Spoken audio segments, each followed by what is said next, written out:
Why should one read this book? Well, one could read it from its historical content because it does go back to 1968. One could read it from its contribution to the current legacy of An Garda Síochána because it goes all the way to 2023.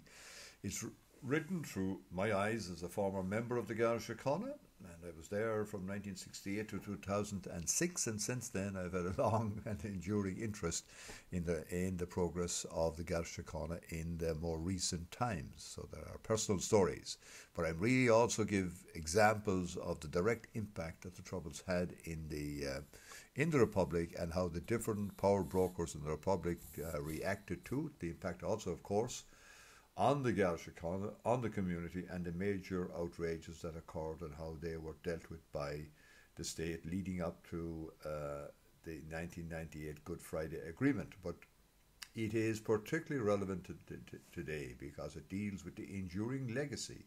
Many of the seeds for today's policing were formulated in the post-1998 period. The idea that we were moving to a new and upward place and that all the questions in relation to appropriate policing in terms of their governance and accountability had been discovered in dealing with the northern process, and there was an attempt, and in many cases successful, to import many of those ideas to the southern situation. That is not to say that the Garda Síochána or any other police organisation should not be governed correctly, should not have proper policies, and should not be a vastly efficient organisation serving the needs of the community. Of course, that should be the case.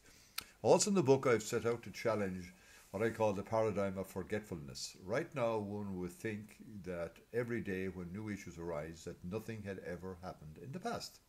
This is the predominant feeling, that everything is being discovered for the first time, and often the press release is the substitute for policy, for debate, and for discourse.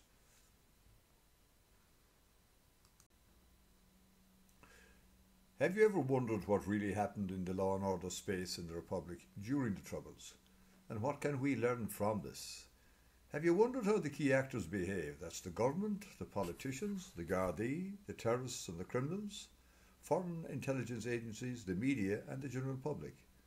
What omens for the future arose then? Have you ever wondered what the impact of the legacy is here and now, and where the future takes us?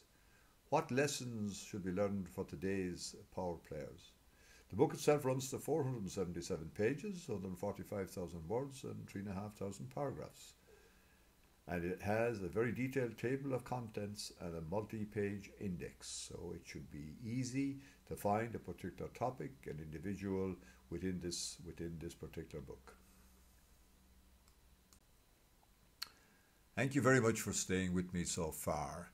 You will recall at the start I said that one of the areas of concern to me is the whole issue of forgetfulness. The idea that in the current scheme of things, everything is discovered anew on every day, and that there is no experience to call on. There are no witnesses that can tell you how this might work or what the benefit of doing it one way or the other. But also when one speaks of forgetfulness, one has to consider the victims that occurred during all of this time, and indeed up to modern days as well. And they, of course, are the Garda victims, their families who have suffered egregiously, the members of the organisation who have given their blood, sweat, tears and loyalty to this state through the ranks of An Garda Síochána. And most certainly we must remember the many, many members of the community who have themselves been bereaved in that period of time, whether it is in atrocities like the Dublin and Monaghan bombings and similar events. There are many, many victims, so it is incredibly important to remember them respectfully and to speak their names when we have the opportunity. Now, if all of these topics are of interest to you, I think the book is most certainly for you. You can order from jaobrien.ie or from lettertechbookstore.com or by phoning 01 254 8442.